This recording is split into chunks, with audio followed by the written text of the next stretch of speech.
Okay, welcome back. Hi there. So we're in Europe now.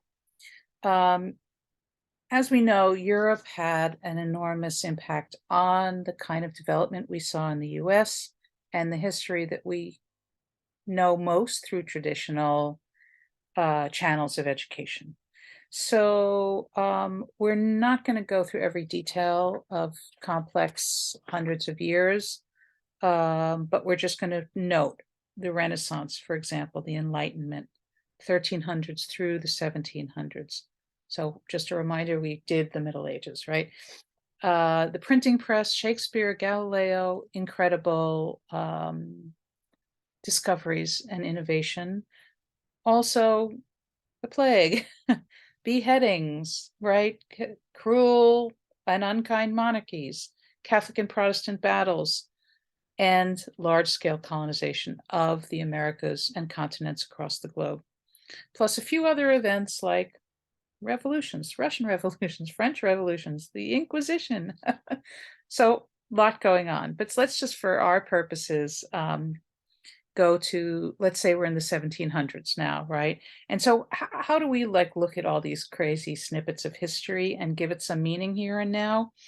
We want to see what the bases are for where we are and these roots of urban settlements. So 1700s brings us to really something significant. And again, remembering that we're now accelerating, change is accelerating rapidly. Thousands of years, change happens more slowly by our perspective. Now it's rapid. So, for example, industrialization, which I read this quote, the aggressive desire to increase the wealth of individuals. Okay, great. One way to really interestingly think about it in terms of the economy and equity. But we know these fundamental changes were happening in agriculture, in textile, metal manufacturing, transportation, economic policies, and the social structure. So the era of the first industrial revolution is roughly 1750 to the 1840s. The second industrial revolution, which was known as the technological revolution, so what was happening in manufacturing and in factories and in development was gaining in technological depth, right? From simpler ways until now we're starting to see more complex technologies enter roughly 1870 to about 1914 or 1915, which is just a little over 100 years ago. So it's kind of crazy to think about that. But anyway, that phase of rapid industrialization and standardization. So across from one factory to another, across oceans, right? Industrialization was people and industry were learning from each other, right? This technology was in a way becoming globalized. So also what's happening now is you have people, both moneyed and struggling folks, are moving off the land, right? So it's becoming more and more urbanized and less rural. And so those wealthy landowners now are changing the way that they spend their money. So land ownership now is consolidated, right, in the hands of the few. And this increasing inequity as people are losing their ability to be subsistence farmers, right? So populations are moving into cities and emigrating, right, to the new world, for example. They're seeking freedom. Maybe it's economic freedom, maybe it's political freedom, maybe it's religious freedom. They're seeking healthier places and they're seeking opportunity. So this might sound familiar. So we're going to watch a video in a few minutes that will also potentially sound and look a little familiar to you in terms of growth and equity and societal and economic conditions. So with industrialization is the rise of capitalism, right? And these modern nation states. So we're looking now at changes in population growth, in migration, in urbanization, even in food supplies, right? Because the agricultural scenarios have changed, right? the land ownership is consolidated again, which means that agriculture is owned by a lesser number of people. And wealth went from being dictated just by land ownership now to the ownership of manufacturing and processing. So factories and factory towns. And we're going to talk, of course, about labor and what labor means in these spaces. So the Industrial Revolution, we'll look at a picture in a minute. The Industrial Revolution saw the abolition of some of those craft guilds and increased worker insecurity. So it created this competitive open market for labor and goods. And so if you wanted to dig into the economic analysis, the open market is part of that capitalism story, and fomented these foreign dependencies, right, on raw materials and new markets for surplus. Okay, sorry about that interruption. All right, so where are we? So we're talking about the Industrial Revolution. We're talking about foreign dependencies. So rather than the Industrial Revolution limiting colonialism, it actually exacerbates it now because it's the need to extract resources from other places that is driving a lot of European development. Okay, so let's see. I'm going to share my screen for a second, and we will look at one or two more pictures. So the Industrial Revolution looks like kind of a mess, doesn't it? And, you know, I've gone through a bazillion images, and I just love this one, right? It's so scary. Okay, so here's what else is happening. There's this increased worker insecurity, in a way, is the birthplace of a new kind of labor movement, right? So the craft guilds were one thing. Now we have a new labor movement that we're going to talk about in a minute. Housing, right? So folks have to move to the cities. Housing becomes incredibly overcrowded as cities are consolidating the employment there, right? They're marshaling all these labor forces into smaller and smaller regions. Their housing was often extremely unhealthy and unsanitary well into the 19th century. The wealthy had fancy homes, extremely fancy, unlike what had been seen before, but not far away. The poor are living in the working, and the working class are really living in squalor. So this generated a reformist movement. So reformists brought changes, many of which we still are modeling today in public health agencies and philanthropic institutions around child labor, around sweatshops, but particularly around housing and health conditions. So, labor. So with the marshaling of all these enormous amounts of labor into factories and into smaller regions, the force of labor starts to grow the rise of unions. So unions, big labor family here in my house, big union fan, but it was not always good news. Unions were frequently exclusionary, they were racist, they were anti-immigrant, and not necessarily democratic, but yet it changed the landscape of workers and for workers' rights across the globe. So also what happens in this time is the development of the field of urban planning. So people start to look around and say, okay, the planning that happened dictated by the owners of the factories is not good enough.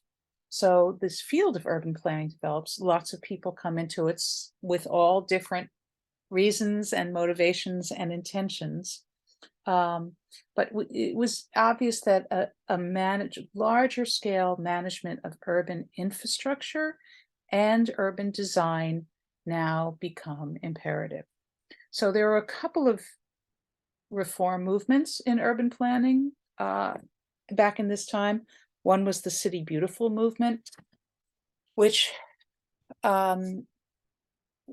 created enormous boulevards and brought trees and Central Park and open spaces to the cities, which were often, again, exclusionary spaces. There's something called the Garden Cities movement. So somebody looked at these rows of houses and said, okay, too crowded and no trees and no gardens. So the Garden City movement was sort of a precursor to what we would think of now as like townhome communities, right? Where people might live multifamily, or in smaller, not giant mansions, but that everybody has a little patch of lawn and everybody might have a backyard. So the Garden Cities movement, also there's more to it, right? It developed with a sense of community and a commons and that sort of thing. And that was just one of the many responses to these housing crises. Okay, so now what we're going to do is we are going to together watch a little video. So I'm going to play the video and then I'm going to stop the recording after that, and we will come back just for a minute or two to kind of check in about these last few thoughts and talk about next week. Okay, so actually, I am going to not do what I just said I was going to do. Actually, I'm going to leave you the video at the end of this to watch on your own, because it's going to be fun for you to watch it. And I want you to think about, when you're looking at this video, if there are elements that you can connect from this time period, which is the Gilded Age, to our present day. Are there things that resonate and are familiar? So I'm going to put that on the end. So I'm just going to talk to you for a couple more minutes and then give you the opportunity to watch that video whenever you want. So so we look at this our post-industrial world that we're in now, which may or may not be post-industrial depending on who's naming it. Some people say we're in the third industrial revolution, which is called the digital revolution, right? So we had the first industrial revolution, then we had the second, which was technological, and now perhaps we're in the digital revolution. So we want to think about, well, what's changed for our cities? What are our new challenges? What are our new opportunities? If our cities and our settlements are no longer based on proximity to factories, right? So perhaps they are based in some ways still in proximity to jobs, though, right? So that, I think, makes sense. That we have the economy, again, driving where we are and why. Some of the conditions these connecting conditions are obvious, right? Around housing and employment, for example, but also that in order to function at the level we need to function for well-being and equity, we are understanding that proximity, closeness, nearbyness to education, to health, to civic participation, to places where we can access our culture and ancestry, to leisure, right? All of those things are part of this idea of well-being. So it's broadening our perspective on what the economy and economic development and economic settlement and economic migration all mean. So just as a reminder, you may know this, the word economy has two parts to it. Eco, which is from the Greek, oik, which means house or household affairs. And then nomy, N-O-M-Y, right, Naiman is the ancient Greek word for to manage. So the economy is more than just the marketplace or dollars and cents and finance. It's actually management of our home. So that's just a fun way to think of it. So the last little note about this, to understand, again, this evolution from, for the first time in the history of humankind, this evolution from mostly rural to mostly urban, is to look at the different economies, right? So rural economies were and are still very much so based on a few key things like agriculture, for example, forestry, fishing, mining, but also tourism, retirement, and some level of self-reliance. So if people are choosing to live in rural spaces, they might be choosing a more self-reliant economy as opposed to one that needs proximity.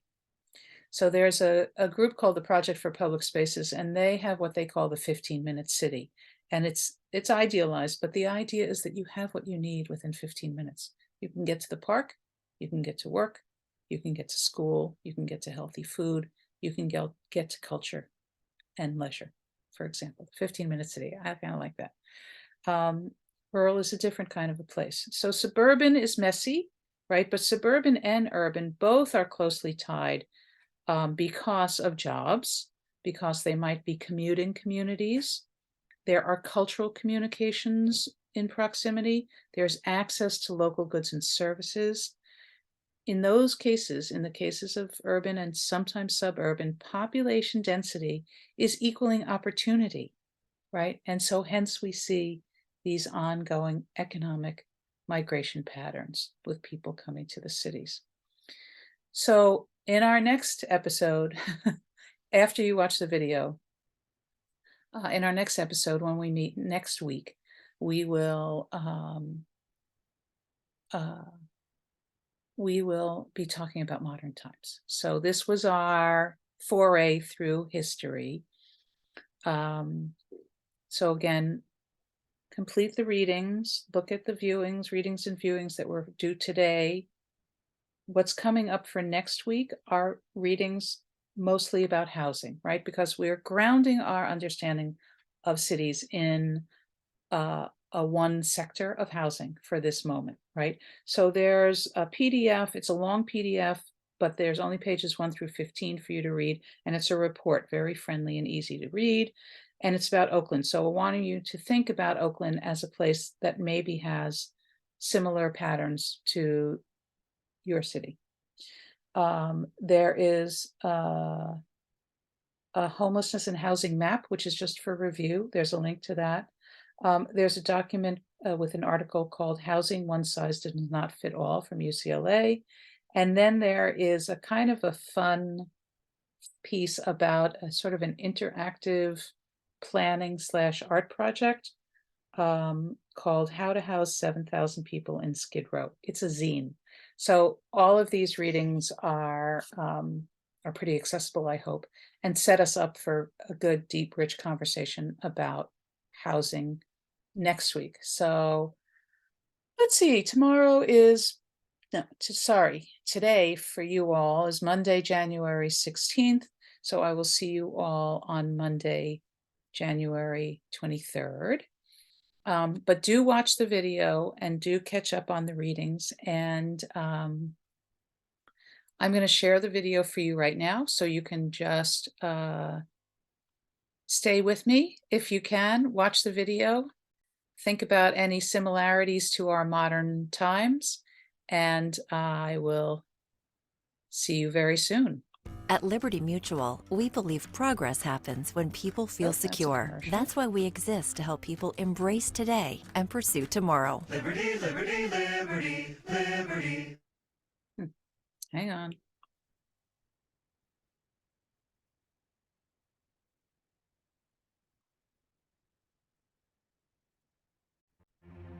Okay, here we go.